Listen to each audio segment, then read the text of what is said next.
فقال النبی صلی اللہ علیہ وسلم هل تو اکتب لکم کتابا لا تزلوا بعدہ. حضور نے فرمایا کہ میرے نزدیک آ جاؤ، میں تمہیں ایک تحریر لکھ دیتا ہوں. عبداللہ عباس بیان کر رہی ہیں کہ حضور کے قریب سائے جو ہے، حضور کے وصال کا دن جب قریب تھے، حضور وصال کا وقت قریب تھا، سارے لوگ بیٹھے تھے، صحابہ کرام بیٹھے تھے، اہل بیت بھی موجود تھے. اور وہاں پر کیا ہوا، حضور نے فرمایا میرے قریب آ جاؤ، کیا کرنا ہے؟ حضور نے فرمایا کہ میں تحریر لکھ دیتا ہوں تاکہ میرے بات تم گمراہ نہ ہو سکو. تو پھر حضور نے کیا فرمایا؟ تو اچھا، فقال بعضهم ان رسول صلی اللہ علیہ وسلم قد غلب وجهه. اچھا، پہلی روایت کے اندر تھا عمر نے کہا کہ غلب وجهه، یہاں پر اس روایت کے اندر عمر فاروق کا جو ہے وہ ذکر ہی نہیں ہے. اس روایت کے اندر معلوم ہی نہیں ہو رہا کہ کیا اس محفل میں عمر فاروق موجود ہے یا نہیں ہے. لیکن کیونکہ بعض طرق سے یہ بات معلوم ہوتی ہے کہ اس محفل کے اندر عمر فاروق تھے، ہم اس لیے مانتے ہیں کہ اس محفل کے اندر عمر فاروق موجود تھے. لیکن اس روایت کے اندر جو میں اب پڑھ رہا ہوں، روایت نمبر 4 جو ہے ادھر بخاری کے اندر کتاب المغازی میں، اس کے اندر ذکر ہی نہیں ہے اس کا عمر فاروق رضی اللہ تعالیٰ عنہ کا. عمر فاروق بیان کر رہے ہیں، سوری یہاں عمر فاروق کا ذکر نہیں ہے. اور یہاں پر کیا کہہ رہے ہیں؟ فقال بعضهم، بعض لوگوں میں کیا ہوا؟ اختلاف ہو گیا. جب حضور نے کہا میرے قریب آ جاؤ میں تحریر لکھ دیتا ہوں، بعضوں میں جو ہے وہ اختلاف ہوا. اور بعضوں نے کیا کہا؟ فقال بعضهم ان رسول صلی اللہ علیہ وسلم قد غلبه الوجع فعندكم القرآن حسبنا. وہی بات جو عمر فاروق نے کہی تھی اب پوری محفل کہہ رہی ہے. اگر وہ لفظ عمر فاروق کہنے سے گستاخی بنتی ہے، اب جمع کے ذکر سے فرما رہی ہیں کہ سب فقال بعضهم ان رسول صلی اللہ علیہ وسلم قد غلب وجعه، سب نے کہہ دیا، پوری محفل نے کہا، یہ جس میں اہل بیت بھی ہیں، صحابہ بھی ہیں، کہا کہ جی حضور پر غلبہ وجع ہے، بیماری کا غلبہ ہے. فعندهم القرآن، ہمارے پاس کتاب قرآن موجود ہے، حسبنا ہمارے لیے کافی ہے. کتاب اللہ فاختلفوا اہل البیت. اب آ گئی وہ بات کہ اختلاف کس نے کیا ہے. اختلاف کس نے کیا؟ الفاظ پہ غور کریں. کتاب اللہ فاختلفوا اہل البیت فاختصموا فمنهم. اختلاف کس نے کیا؟ اہل بیت کے درمیان اختلاف ہو گیا. فاختلفوا، پس اختلاف ہو گیا اہل البیت، اہل بیت میں. صحابہ کرام نہیں جھگڑے. کسی روایت کے اندر بھی یہ موجود ہی نہیں ہے کہ صحابہ کرام آپس میں جھگڑے ہوں اور صحابہ کرام نے جھگڑا کیا ہو، اختلاف صحابہ کرام نے کیا ہو. صحابہ کرام میں اختلاف تھا ہی نہیں. اور اہل بیت میں کس نے اختلاف کیا، اس کا بھی ذکر انشاءاللہ میں اگلی نشست میں کروں گا. کون تحریر لکھوانے کے حق میں تھے اور کون نہیں. یہاں پر دیکھیے فرمایا اہل بیت کے درمیان اختلاف ہو گیا. فاختصموا، اور وہ آپس میں جھگڑنے لگے. تو اور جھگڑنے لگے، بعض رات کہنے لگے کہ نزدیک جا کر تحریر لکھوائی جائے. پھر کیا کہا؟ کچھ لوگ نے کہا کہ من یقول قربوا یکتبوا لکم کتابا لا تضلوا بعدہ. کچھ لوگوں نے کہا چلیں بھائی ہم چل کے تحریر لکھوا لیتے ہیں تاکہ ہم بعد میں گمراہ نہ ہوں. جب یہ بات ہوئی تو رسول صلی اللہ علیہ وسلم نے فرمایا، حضور نے فرمایا کہ قال رسول صلی اللہ علیہ وسلم قوموا، کہ تم چلے جاؤ. حضور نے فرمایا اب چلے جاؤ. جب کچھ لوگ گئے حضور کی برگاہ میں، اختلاف تھم گیا، حضور کی برگاہ میں تحریر لکھوانے کے لیے گئے. حضور نے فرمایا تم چلے جاؤ. قوموا، فرمایا قال عبید اللہ فقال یقول ابن عباس ان رضیۃ کل رضیہ ما حال بین الرسول صلی اللہ علیہ وسلم وبین ان یکتب لهم ذلک الکتاب للاسلام اللذین. فرمایا کہ حضرت عبید اللہ فرماتے ہیں کہ ابن عباس نے فرمایا یہ کتنی بڑی مصیبت آن پڑی تھی کہ حضور کے سامنے اختلاف ہو گیا اور بیکار کے لوگ گفتگو کرنے لگ گئے اور حضور جو تحریر لکھوانا چاہتے تھے اس کے درمیان میں یہ حائل ہو گئے. یہ کون حائل ہوئے؟ اہل البیت. واختلفوا اہل البیت. اور محمد علی مرزا جو انجینئر محمد علی مرزا صاحب ہیں، وہ بڑے 2 گھنٹے اور 48 منٹ کا اس جڑے نے کلپ چڑھایا ہے یوٹیوب پر اور سارا کھپتا رہا ہے بیچارہ. اور اس کی میں حیران ہوں کہ یہ چیزیں وہ اس سے کیوں نظر آئیں. اور عمر فاروق رضی اللہ تعالیٰ عنہ کہہ رہا تھا جی ہم ان کا اتنا ڈیفینس نہیں کریں گے، ان کی کچھ غلطیاں ہیں، ہم مانتے ہیں انہیں. اللہ اکبر. تو یہ ہے بخاری شریف کا چوتھا مقام کتاب المغازی. اب بخاری شریف کا ایک اور مقام،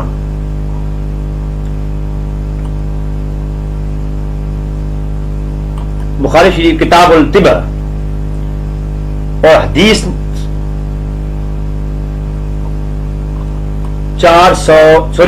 حدیث نمبر 629 اور صفحہ نمبر 270 پیج نمبر 270 اور حدیث نمبر 629 629.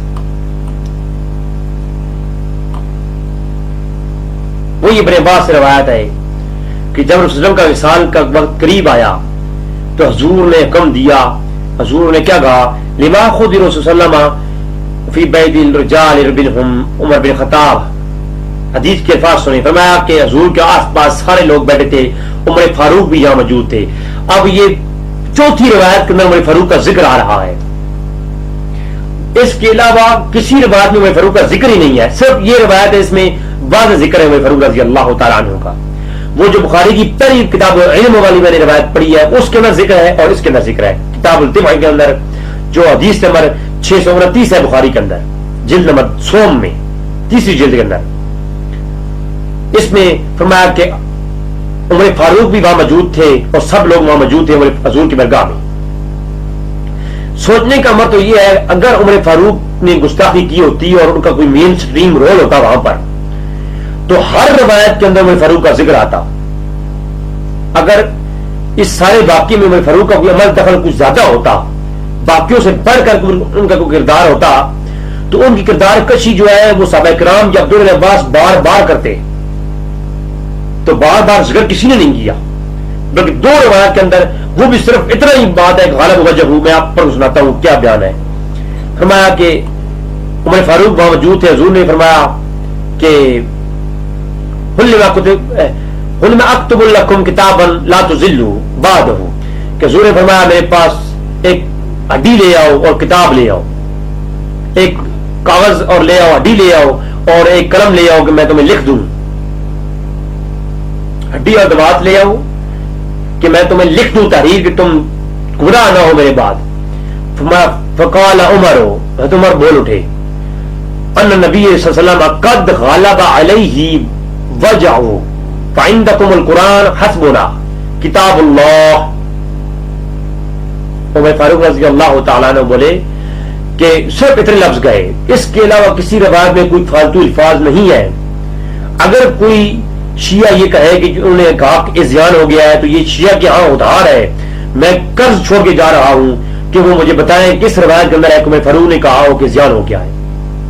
حجرہ کے لفظ وصال کے ہیں، فراق کے ہیں، جدا ہونے کے ہیں. اگر تم ازیان ہی مراد لیتے ہو اس کا تو پھر تم بتاؤ یہ عمر فاروق نے کہا ہے؟ یہ تو پوری محفل حضور نے کہا ہے، پوری محفل بول اٹھی، اہل بیت بھی موجود تھے، سب نے کہا کہ حضور کو حجر ہو گیا ہے. تو کیا پوری محفل والے ہی سارے وہ گستاخ تھے؟ بات عقل کی ہے نا، کامن سینس کی بات ہے. اگر یہ عمر فاروق نے تو کہا نہیں ہے، فرمایا فقالا بعضهم، بعض کہنے لگے کہ حجر رسول اللہ صلی اللہ علیہ وسلم، حضور کو حجر ہو گیا ہے. تو وہ جو سب کہہ رہے تھے ان سب میں سے نام کسی کا مینشن نہیں ہے یہاں پر کہ عمر فاروق کو پکڑا جائے کہ انہوں نے یہ کیا ہے. ظلم کی انتہا ہے. شیعہ ذاکر اپنی محفل کو گرم کرنے کے لیے، نوجوانوں کے خون کو بھڑکانے کے لیے یہ کرتے ہیں سب. تو یہاں عمر فاروق کتنے کیا کہہ رہے ہیں؟ حضور پر بیماری غلبہ قد غالبہ وجہ ہو، اور ہمارے پاس قرآن موجود ہے جو حسبنا ہمارے لیے کافی ہے، کتاب اللہ کتاب. فاختلفوا اہل البیت. اب یہ ایک اور روایت جس کے اندر یہ ذکر ہے، اختلاف کس نے کیا؟ اہل بیت نے کیا. دوسری روایت پیش کر رہا ہوں کتاب الطب کے اندر سے. اور فاختصموا منہم، اور وہ جھگڑنے لگے. من یقول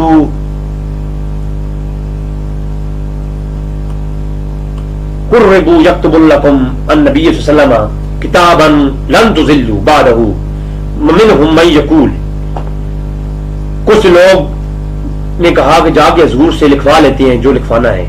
لگے کہ ہم، اور بعض لوگ ہم جا کے لکھوا لیتے ہیں. بعض نے کیا کہا؟ ہم جا کے لکھوا لیتے ہیں حضور سے. اور بعض وہی کہتے تھے جو عمر نے کہا تھا کہ حضور بیماری میں ہے، قرآن کریم ہمارے پاس موجود ہے. بعض لوگ، اس سے یہ بات ہی معلوم ہوئی کہ بعض یہ کہہ رہے ہیں کہ ہم جا کے لکھوا لیتے ہیں حضور سے، اور بعض آل بیت جھگڑ رہے ہیں اور فاختاسموا اہل البیت، فاختلفوا اہل البیت فاختاسموا، کہ اہل بیت کے درمیان جھگڑا ہو رہا ہے اور وہ آپس میں ان کا اختلاف ہو گیا ہے کہ کچھ کہتے ہیں لکھواتے ہیں. اہل بیت میں اختلاف، اہل بیت میں دو گروہ بن گئے. ایک کہتا تھا لکھوا لیتے ہیں، اور دوسرا وہی کہتا تھا جو عمر فاروق نے کہا ہے. ما قال عمر فلما ان عمر، جو عمر نے کہا ہے کہ ہم وہی کچھ کہتی ہیں. حالانکہ حضور کی برگاہ میں اختلاف صحیح نہیں تھا. قال رسول صلی اللہ علیہ وسلم قوموا، چلے جاؤ ادھر سے، جو لوگ گئے لکھوانے کے لیے چلے جاؤ. تو اب یہاں پر بھی یہ بات واضح ہو گئی کہ اختلاف اہل بیت کے درمیان میں ہوا. اہل بیت کے ایک گروہ نے کہا کہ جا کے لکھوا لیتے ہیں، اور ایک گروہ وہ تھا جو یہ کہتا جو عمر نے کہا ہے ہم وہی کریں گے. اب یہ بات بھی یہاں پر کمپلیٹ ہو گئی. یہ تھی کتاب الطب، بخاری کا 5واں مقام. اب بخاری کا 6واں مقام پیش کرنے لگا ہوں. کتاب الاعتصام، بخاری شریف، جلد سوم، صفحہ 885 اور حدیث نمبر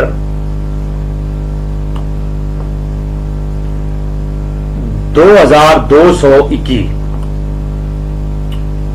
نئی سند کے ساتھ، نئے ترک کے ساتھ لائی ہیں امام بخاری. عبید اللہ بن عبداللہ کا بیان ہے. اس کے راوی ایک ہی ہے، عبداللہ بن عباس. کہ ابن عباس نے کیا کہا، میں الفاظ پر سنا دیتا ہوں، پوری طرح عمل ہے کہ عبداللہ عباس کہتے ہیں کہ حضور کے پاس سارے موجود تھے، اور اس میں عمر بن خطاب بھی تھے. اور کہا کہ حضور نے کیا کہا کہ کدی لے آؤ میں، تاکہ میں تمہیں تحریر لکھ دوں. اور پھر فقال عمر قال وجهه عند القرآن فاسبنا کتاب اللہ فاختلفوا اہل البیت فاختصموا فمنهم من يقول قل ربك يكتب لكم رسول صلی اللہ علیہ وسلم کتابا لن تضلوا بعده ومنهم من يقول فقال عمر، کہ وہی کچھ ہوا. حضور نے کہا ہڈیوں دوات لے آؤ کہ میں تمہیں لکھ دوں تحریر کہ تم گمراہ نہ ہو سکو. پھر عمر فاروق بول اٹھے کہ حضور پر بیماری کا غلبہ ہے، ہمارے پاس قرآن موجود ہے، ہمارے لیے کافی ہے. پھر فاختلف اہل البیت، اہل بیت میں اختلاف ہو گیا. فاختصموا منهم، اور ان میں کچھ لوگ جھگڑنے لگے. پھر کچھ لوگ کہنے لگے جی ہم جا کے حضور سے لکھوا لیتے ہیں. پھر ان میں بعض وہ تھے جو کہتے ہیں ہم لکھوا لیتے ہیں، اور بعض کہتے ہیں منهم من يقول ما قال عمر، جو عمر نے کہا ہے ہم وہ کہتے ہیں.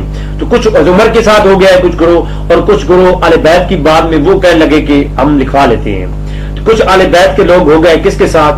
حضرت عمر کے ساتھ، کہ جی عمر نے جو کہا ہے وہ ٹھیک کہا ہے، حضور پر بیماری کا غلبہ ہے، حضور وصال فرمانے والے ہیں، لہذا حضور کے پاس بیٹھ جائے، حضور سے زبانی کلام ہی پوچھ لیا جائے. تو حضور نے پھر خود لکھ ہی دیا، بیان کر دیا وہ تینوں وسیلے. اس کے بعد تو یہی روایات مشکات شریف امام ولی الدین تبریزی نے کتاب الفتن کے اندر جلد نمبر سوم صفحہ 306 پر بھی اس روایت کو لایا، اور صفحہ 206 اور صفحہ 208 پر دونوں پر یہ روایات موجود ہیں. بالترتیب جمع کر دی ہیں بخاری اور مسلم کی متفق علیہ جو روایات ہیں امام ولی الدین تبریزی نے مشکات شریف کے اندر. تو سامعین یہ بات معلوم ہوئی کہ یہ اختلاف اہل بیت کے درمیان میں ہوا تھا، اور میں انشاءاللہ کل یہ اس پہ بات کروں گا کہ یہ اختلاف عبداللہ بن عباس کہتے تھے کہ یہ تحریر لکھوائی جائے، حد علی مشکل کشا کہتے تھے کہ یہ تحریر نہ لکھوائی جائے. اس پر انشاءاللہ ہم اگلی ایپیسوڈ میں بات کریں گے، اور ٹھوس دلائل کے ساتھ. بلکہ مسند امام احمد بن حنبل کے اندر روایت موجود ہے کہ حضرت علی رضی اللہ تعالیٰ حضور کے پاس موجود ہے. حضور نے علی کو مخاطب پر کہا ہے علی جاؤ قلم اور دوان لے کے آؤ. تو علی نے فرمایا کہ علی نہیں گئے، اس لیے نہیں گئے کہ حضور کے حالت پر جو ہے وہ غلبہ ہے بیماری کا، کہیں میں بیر جاؤں تو حضور کا وصال نہ ہو جائے، اسی ڈر سے حضور علی نہیں گئے. میں امام احمد بن حنبل سے روایت دکھاؤں گا، مسند امام احمد بن حنبل سے.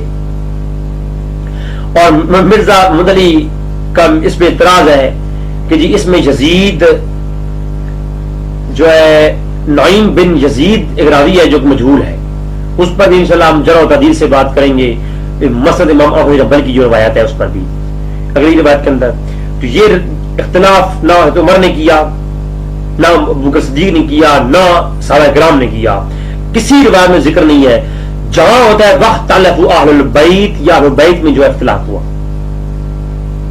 اور اگر یہ روایت اس پر یہ الزام ترش جو کی جاتی ہے، اگر یہ قلم اور دوات عمر فاروق نہیں لے کے آئے، فرض کریں صحابہ کرام نہیں لے کے آئے اور کثیر آل بیت موجود تھے، وہ لے آتے، عبداللہ بن عباس جو روایت کر رہے ہیں وہ لے آتے، حضرت عباس خود لے آتے، یا مولا علی مشکل کشا خود لے آتے.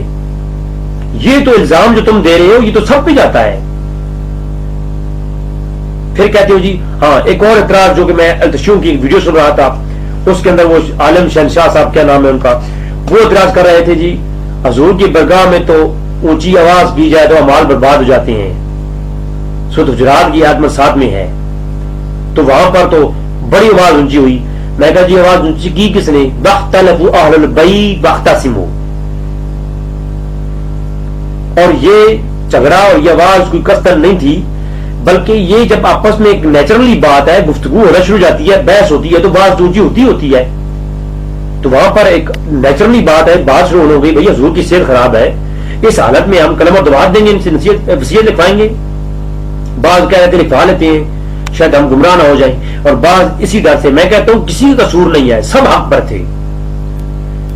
جو یہ کہتے تھے کہ وصیت لکھوائی جائے ان کو بھی آخرت کا اور گمراہی کا ڈر تھا، وہ کہتے لکھوا لو.